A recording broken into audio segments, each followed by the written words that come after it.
KU's new athletic director, Shane Zenger, has been on the job for about 3 months now, and I don't know the man, and I certainly don't envy him in his new role.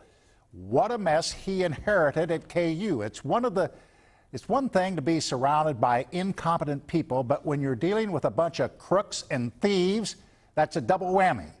Those responsible for stealing over $2 million in KU football and basketball tickets have been locked up now or will soon be incarcerated.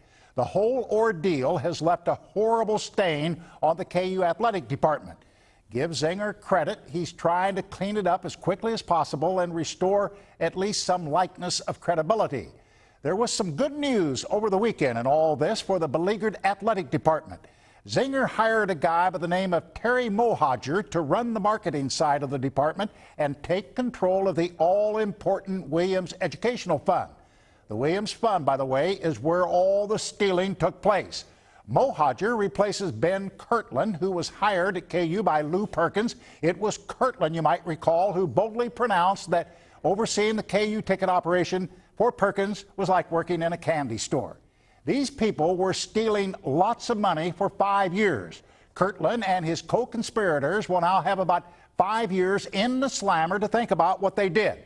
Anyhow, I got to know Terry Mohajir when he was in charge of external affairs at UMKC.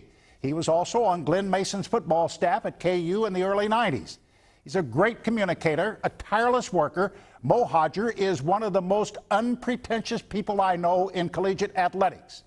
I'm not one to wave the crimson and blue pom-poms, but in my opinion, this is the most important hire in the KU athletic department since Bill Self.